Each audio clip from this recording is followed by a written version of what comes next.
Most people glance at the map and see Jamaica as a tiny island floating in the Caribbean Sea, but that view misses the real significance of its position. Geography, not size, is what decides influence.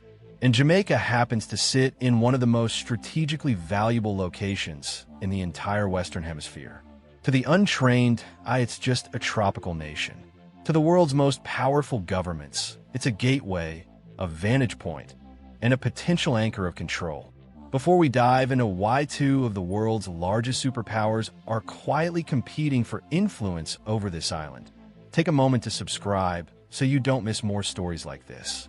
To understand the intensity of this global tug-of-war, you have to start with Jamaica's most natural asset, the Kingston Harbor. This is not just a pretty stretch of water. It is one of the largest deep-water harbors in the region and home to advanced ports capable of handling massive container traffic. Ships traveling between North America, South America, Europe, Africa, and the Panama Canal frequently pass through waters near Jamaica. Any country that gains influence here automatically gets leverage over supply chains and maritime routes that fuel the global economy. That alone explains why superpowers never take their eyes off Jamaica, no matter how small the island may seem on a map. For decades, the United States assumed Jamaica would always fall firmly within its sphere of influence. The relationship appeared unshakable. American universities welcomed Jamaican students. Families migrated between Kingston, Miami, and New York for generations. Tourism flowed both ways. Security cooperation linked the two governments through intelligence sharing and narcotics monitoring. America felt at home in Jamaica, and Jamaica felt familiar with America. Washington operated with the confidence that its influence in the Caribbean was so deeply rooted that no rival could threaten it. But that confidence didn't last. A new player arrived with a completely different strategy, one that was patient, strategic, and backed by immense financial resources. Almost quietly, China began expanding its footprint across Jamaica. At first, the changes felt subtle. A road project here, a bridge construction team there. Soon the scale increased. Entire sections of the country were transformed through Chinese-financed highways. Coastal regions that had waited decades for serious upgrades suddenly saw construction equipment working day and night. Ports were expanded. Government buildings were funded. Commercial hubs appeared in places where growth had stalled for years. What started as development assistance slowly evolved into a long-term presence. To the average Jamaican, it looked like progress. But beneath the surface, these were pieces of a much larger global design. Beijing's Belt and Road Initiative, its signature global expansion strategy, aims to connect countries through ports, highways, energy systems, and trade routes. While many people associate this initiative with Asia or Africa, the Caribbean is a quieter but essential part of the plan. China understands something the rest of the world has been slow to admit. The Caribbean is a bridge between continents. Jamaica, sitting almost perfectly between North and South America and close to key shipping lanes, is the ideal place to extend influence. The video explains that Chinese officials often describe their relationship with Jamaica in friendly terms: cultural exchanges, trade partnerships, infrastructure cooperation. And Jamaican leaders acknowledge that China provided financing during some of the country's most difficult economic periods. After the 2008 global financial crisis, when Western lenders tightened their policies and interest rates climbed, Jamaica faced serious fiscal constraints. China stepped in with large loans and turnkey construction teams that allowed the government to push forward with development projects that might otherwise have stalled for decades. Highways like the North-South Link, once unimaginable, became a reality seemingly out of nowhere. Those roads, bridges, and ports benefited Jamaica, but they also served China's long-term interests. This is exactly where geopolitical tension begins to rise. For the United States, the Caribbean has always been considered its backyard, a secure, predictable region where Washington held nearly uncontested influence. As China's presence grew, American policymakers began to worry. It wasn't just about construction projects. It was about alignment. Jamaica reaffirmed its support for the One China policy. Diplomatic visits between the two nations increased. Chinese companies gained long-term operational roles at major facilities. The American assumption of dominance started to look outdated. While China delivered visible infrastructure, the American strategy looked slow and muted by comparison.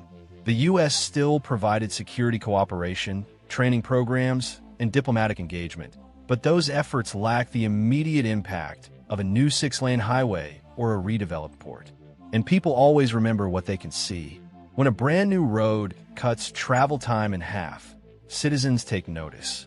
When a foreign contractor builds a massive bridge that transforms an entire region's connectivity, that becomes part of the national conversation. China understood this psychology well. Still, Jamaican opinion is not one-sided. While many citizens appreciate China's contributions, others raise concerns about dependence and debt. They point to stories from Sri Lanka, Zambia, and Montenegro, countries that borrowed heavily from China and later struggled to meet their repayments. In those cases, when loans became difficult to handle, China gained strategic influence over key assets, including ports. Critics worry Jamaica could one day face similar pressures, even though the nation has been disciplined in recent years about maintaining a strong economic program. This complexity becomes even more intense when the video introduces Jamaica's surprising connection with BRICS. In 2018, Jamaican officials attended a BRICS outreach meeting, signaling that the group, Brazil, Russia, India, China, and South Africa, sees Jamaica as a strategic partner in the region. Over the years, BRICS has expanded, positioning itself as an alternative to Western-led financial institutions. If Jamaica leans closer to this group, the geopolitical implications are enormous. It means the island is no longer automatically aligned with the West. It is considering new partnerships that might give it more room to negotiate on the world stage. But then comes the revelation that truly reshapes the picture. In early 2025, Jamaica plans to conduct offshore piston core sampling. This is a major scientific step toward understanding whether oil or gas lies hidden beneath the seabed surrounding the island. Piston core sampling retrieves long columns of sediment from deep underwater, giving researchers clues about potential hydrocarbon deposits. If meaningful indicators are found, it would mean Jamaica may be sitting on untapped oil reserves. And that discovery would change everything. Imagine a Jamaica with its own energy resources. Oil revenue could transform the economy. It could reduce debt, strengthen the Jamaican dollar, modernize infrastructure, and position the country as a regional leader. But with oil comes competition, and geopolitical interests intensify whenever energy enters the equation. Global powers don't just watch oil discoveries. They move to secure influence around them. Right now, China has a head start. It has built the roads. It has supported the ports. It has cultivated diplomatic ties. And if Jamaica opens bids for oil exploration, Chinese companies could easily become major contenders. That possibility would set off alarm bells in Washington. The idea of Chinese-funded energy projects operating so close to the United States would challenge decades of American strategic dominance in the Caribbean. The video points out that former U.S. President Donald Trump voiced concerns about China's influence in the Caribbean during his first term. His administration questioned why Jamaica was allowing Chinese companies to build critical infrastructure. Whether one agrees with his politics or not, those concerns reflected a broader unease within American foreign policy circles. All of this places Jamaica in a unique yet difficult position, a small country standing at the intersection of major global forces. On one side is the United States, a longtime partner with deep cultural ties. On the other is China, a rising power offering large-scale development. And emerging in the background is BRICS, offering Jamaica a platform that promises new independence from traditional Western structures. Jamaica is now in the middle of a decision that will shape its next 50 years. Jamaica's position in this global contest is far more layered than it appears when the conversation begins. On the surface, it might look like a simple matter of choosing the partner that offers the most financial resources. But once you take a closer look, you realize the choices Jamaica faces are deeply tied to sovereignty, long-term credibility, regional security, economic survival, and cultural identity. The deeper you go, the more it becomes clear that every path comes with opportunities, but also with costs that could reshape the island for generations. To understand the road ahead, we need to break down the strategic challenges facing Jamaica. The United States has been the island's closest partner for decades. Families in Jamaica have relatives in New York, Miami, Boston, and Atlanta. Remittances from the diaspora support daily life. American culture flows through television, music, sports, and education. The U.S. has invested heavily in regional security, supporting Jamaica's ability to fight organized crime, strengthen Coast Guard operations, and monitor drug trafficking routes. These ties run deep and shape how many Jamaicans understand the world. But the United States has not matched China's speed or scale when it comes to physical development. While the U.S. offers training programs, scholarships, police cooperation, and diplomatic engagement, China has been pouring concrete. Literally. Highways, ports, government buildings, special economic zones, bridges, and road expansions all came from Chinese financing and construction teams. Infrastructure is tangible. You can see it, drive on it, and benefit from it every day. And in the minds of ordinary people, the investor who changes their daily life is the one they remember. This difference in approach is exactly what complicates Jamaica's decision. If America suddenly increased its investment in Caribbean development, the balance might shift. But as it stands, Washington's presence is less visible, even though its cultural, political, and security role remains large. China, meanwhile, delivers large projects fast, often offering loans with fewer political conditions than Western financing. This brings Jamaica to a question it cannot escape. Should it prioritize immediate growth or long-term strategic safety? Accepting Chinese investment helps build the island quickly. But what happens if those loans become difficult to repay? What happens if a future Jamaican government struggles to service the debt? Other countries have already faced consequences when they miscalculated. Sri Lanka's experience with the Hambantota port is often mentioned. When the country couldn't make its loan payments, it leased the port to China for 99 years. Critics argue this gave China a strategic foothold near vital shipping lanes. Zambia faced concerns about Chinese influence over its national power grid. Montenegro took on a massive highway loan that it later struggled to manage.